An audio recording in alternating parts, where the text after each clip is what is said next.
아니 그럼 사업주에게 손해배상 청구 소송할 때 승소할 확률 알고 싶습니다. 손해배상 청구 소송의 승소율은 99%예요.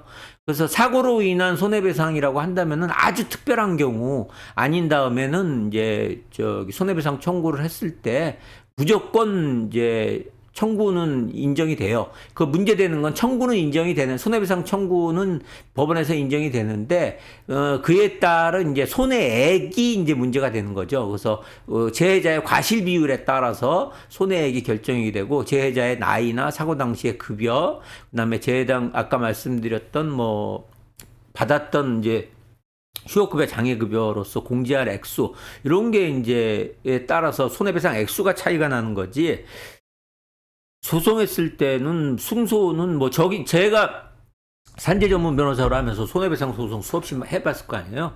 지금까지 손해배상 소송 해갖고 청구 기각당한 경우가 딱 2건 있었어요. 그 경우에는 이제 하나는 이제 형사고소를 했는데, 경비하시는 분인데 형사고소를 했는데, 형사 사건에서도 형사 사건에서도 그 무죄가 나왔고, 그 다음에 이제 사고 자체도 그 경비원이신데 그 환하게 불 켜진 경비 이제 계단인데, 계단에서 이제 어떤 작업을 하시다가 하시는 게 아니고 계단에서 본인이 이제 약간 어지러움 증세로 이렇게 넘어지셔갖고 한 경우, 이런 경우에는 사업주가 과실을 인정할 수 없다 그래갖고 그거 하나 이제 기각당한 경우 있고, 또 다른 하나는 이제 과로로 해서 행정소송에서는 제가 그분의 경우에 이제 과로로 해서 손해배상 행정소송에서 과로로 불승인이 났었는데, 제가 행정소송에는 이겨드렸어요. 그래서 과로로 인정해갖고,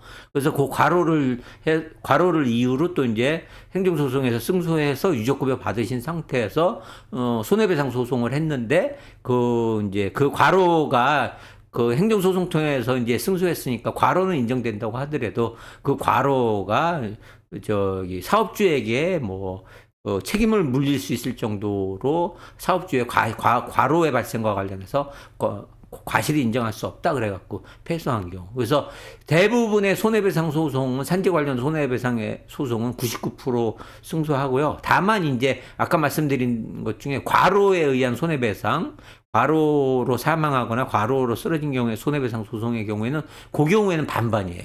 근데 사고로 인한 경우에는 99%.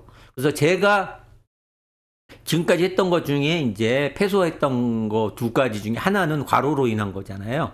그러니까 그 과로로 인한 거는 승소 확률이 50대 50이에요. 그래서 그거는 잘 이제 과로로 사망하거나 산재가 승인된 분이 손해배상 한다고 할 때는 그거는 잘 말씀드려요. 요거는 이제 승소 확률이 50대 50이다. 근데 사고의 경우에는 99%니까 무조건 하는데, 그래서 제가 여지까지 했던 사건 중에서도, 그러니까 결국은 결론적으로는 사고로 인한 건데, 제가 다뤘던 사건 중에도 패소한 건 딱 한 건이었던 거죠. 그러니까 그 정도로 사고성 재해의 경우에는 손해배상 청구 소송하면은 아주 특별한 경우 아니면은, 아까 말씀드렸던 것 같이 그런 경우가 아니면은, 그 사건의 경우에도 그 형사고소를 하셔갖고 이제 행사에서 무죄가 나버리니까 그 손해배상 청구가 손해배상이 기각이 된 건데, 만약에 형사고소 안 하고 그냥 했으면은 그런 경우에도 인정이 될 수도 있었을 거예요. 근데 손해배상 해갖고 결국은 그 형사 절차에서 그게 이제 그렇게 나오니까, 민사에서도 형사에서 무죄라는데 그 민사를 형사랑 민사랑 별개긴 하지만은 또 법원에서는 형사 결과를 무시할 수는 없으니까. 그래서 필리핀 이방인님, 그러니까 사고성 재해의 경우에는 승소 거의 99% 이제 승소한다. 액수가 문제된다. 그렇게 알고 계시면 될 것 같습니다.